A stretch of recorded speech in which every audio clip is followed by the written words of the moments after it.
NYSE Governance Services presents the Board Governance Series with series contributors Meridian Compensation Partners, Board Vantage, and AST. On this edition, Knowing and Influencing Your Shareholders with Mark Healy, President and CEO, American Stock Transfer and Trust Company, LLC. I'm TK Kerstetter, the Chairman of NYSE Governance Services Corporate Board Member, and it's my pleasure to welcome you. We're going to take a look at sort of what happens in the proxy and transfer agent world, and who better to be our guest for having this webcast and to talk to us about these issues than Mark Healy, who's the President and Chief Executive Officer of the American Stock Transfer and Trust Company, and are commonly known as AST as we know it. Yes. And Chairman of the Board of Directors of the CST Trust Company. So Mark, Yes. welcome. Thank you, TK. So let's start first of all by looking at the transfer agent and sort of how that's changed, because Sure. it has changed, over time. So let's first take a look on how that's changed. Sure, TK. The transfer agency world has dramatically unfolded in many ways over the last few years, especially out of the financial crisis. As we all know, out of the last 6 years, there's been a tremendous amount of consolidation really across North America, not just here in the US, but Canada and globally as well. But I think most specifically, the demands that really have come on issuers where, the pressures around continued regulation, investments in technology, all of the real pressures that companies feel have been also felt by the transfer agents. And I think the role of the transfer agent has really expanded because of that, to be able to really service issuers in a much more greater way.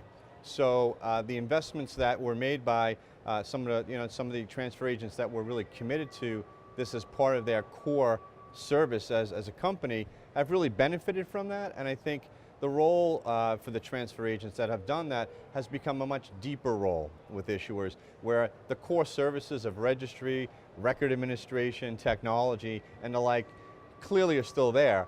But I think the other services that were really allowed to really now participate in providing to issuers has massively expanded. And so I think that has changed a lot of the dynamics of not just the transfer agent world, but also all the service providers and products that really supported the transfer agent world to issuers. And so the role that we have today is a much greater role, and there are a fewer of us providing that, because you need the scale and these other services today to really be more beneficial for issuers here in the US and globally.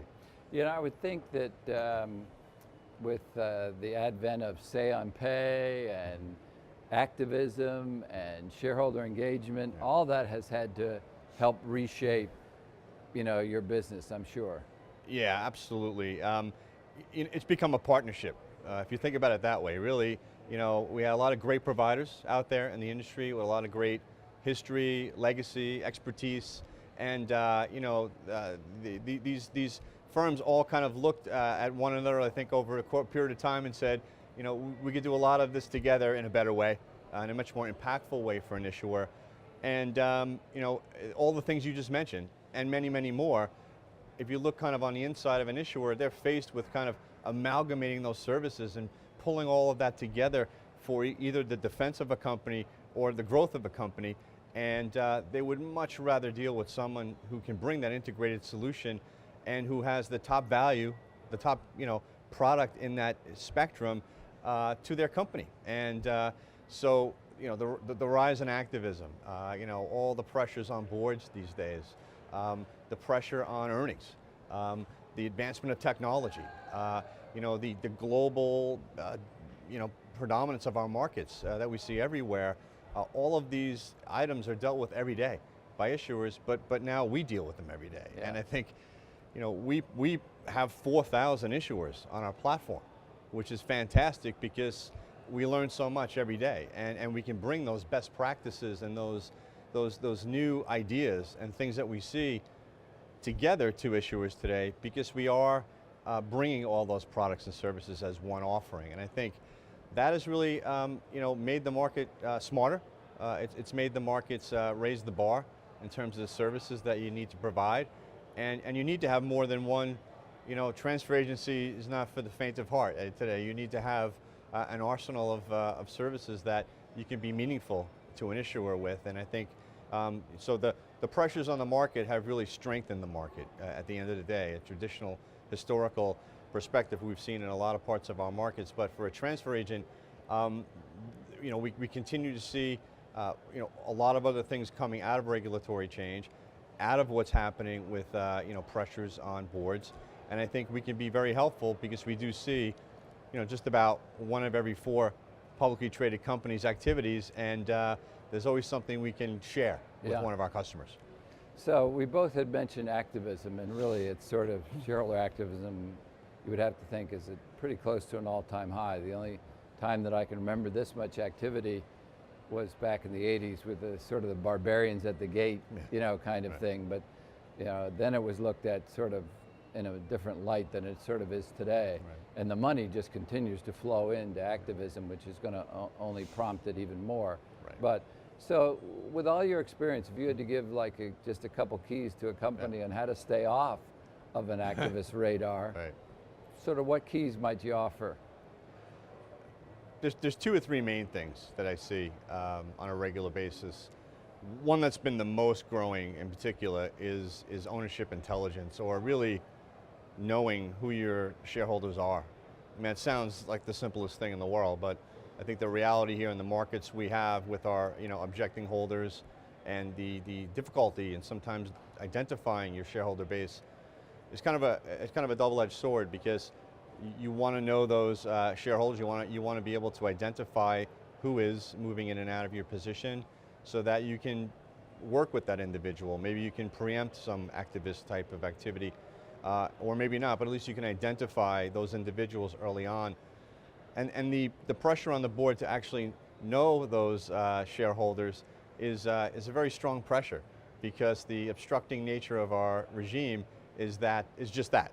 So having help with that, having someone who's an expert at that, is very extremely important, and I think that is the biggest growing area. That would be one that I would tell any issuer to have actively all year round. That's the first important thing. Second is communication.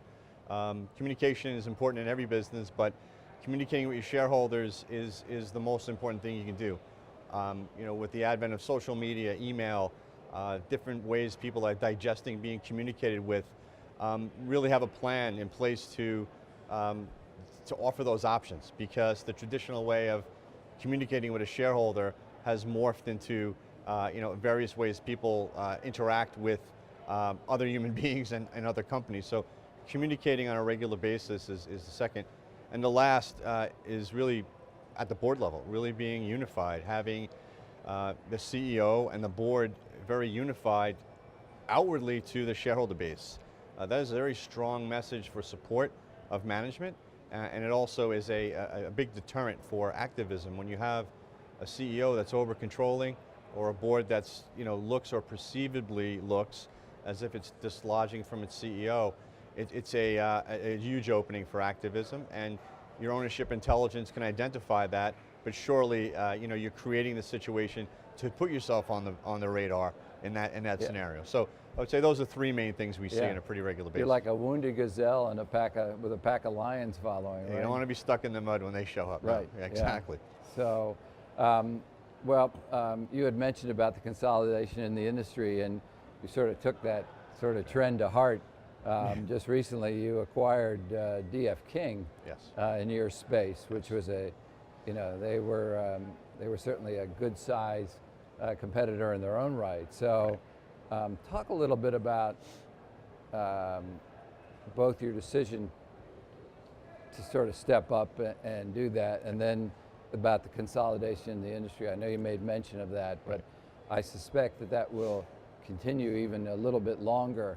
Yep. And then you're going to have some real powerhouses sitting there sort of providing those services. No doubt, no doubt. No, thank you for that question. We're a world-class organization. We're really excited about our most recent acquisition of DF King.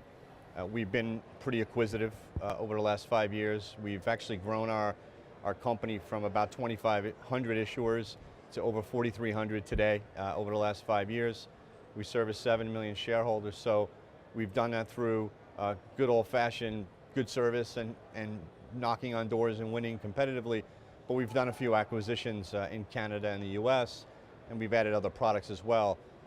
That's what really led us to DF King. I mean, we think, as you asked before, the question on the pressure of activism, proxy contests, really the real advent of what we saw just about 30 years ago, it is upon us. And I think that DF King has a great tradition, an over 70-year-old organization, a great brand not only here in North America, but also in Europe, with the propensity of cross-Atlantic transactions that they can bring to our organization. They bring about 1,000 clients, so it brings us to over 5,300 issuers we would service, and gives us tremendous strength in the corporate proxy and also the mutual fund proxy world as well. And I think, secondly, the ability to really strengthen our ownership intelligence offering. There aren't many providers out there today that can really deliver ownership intelligence, corporate governance, and solicitation in one holistic package. We now can do that not only with our already existing services, but also now with the great brand of DF King and the great talent they bring to our organization. And then lastly, we are part of a global affiliate network of transfer agents, and we now welcome DF King to that affiliation with our position in Europe and being able to service both European, global, and US transactions. So I think that will change the paradigm in the marketplace. I think we are a tremendous force now competitively, but for issuers, we're a real amazing offering for them at every level, and I think we're very excited about that. Our clients are very excited about that, and I think go forward, it will continue. That the pressure on firms that have great products and great technology, but just really need those relationships that we can bring, would be continued great partners for us as we move forward. And that trend, I think, will continue. And it's not just about being big going forward, it's really about being meaningful. And the DF King transaction is a really great example of that. And actually, when they looked out at really what their go-forward strategy was, we were the firm they looked to that made most best and greatest sense for them to grow and to service the industry go forward. So we were really proud of that too. Our cultures are very similar. So you now have 115 years of experience coming together as organizations. So I think it's a great benefit for everyone. Well, I'm sure it's going to pay dividends, and we'll be anxious to see how all that evolves. But No doubt. I can't let you go today without asking you, sort of picking your brain a little bit on sort of when you look in your crystal ball and look at this industry going forward, and the impact that it might have, what it means in the boardroom, what it means in your industry. Sort of tell me what trends you see sort of evolving that we can expect to sort of play a bigger role looking forward. Right. The biggest trend is really, it sounds simple enough, but it focuses around issuers and really their needs. There really is a strong propensity for issuers to go to a more centralized, integrated service model. And I think that partnership trend is what I kind of talked about earlier. I think that there's only going to be room for a few very strong providers of services in this market. And so that will undoubtedly cause more consolidation. I think the ongoing technology needs of issuers will continue to be pushed more our way. We'll be asked to do more, basically. And so whether it's regulation or technology, we're going to see that cause more consolidation in the market as well.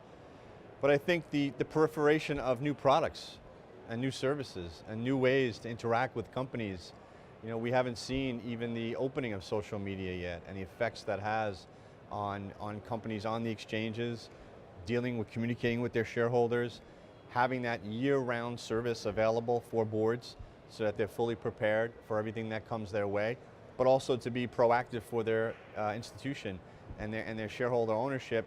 And I think that expands our pie, our meaningfulness in the industry as a transfer agent.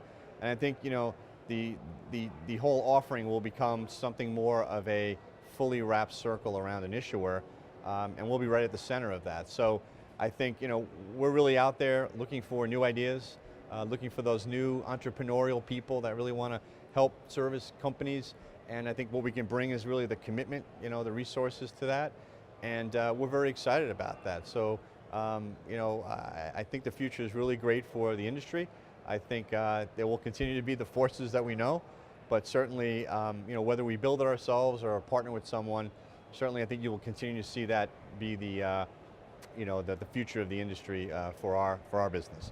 Well, there will be no shortage of shareholder challenges for you to deal with in the future. So, Mark Healy, CEO of the AST Group, I want to thank you for joining us today. Mark Healy can be reached at mhealy@amstock.com.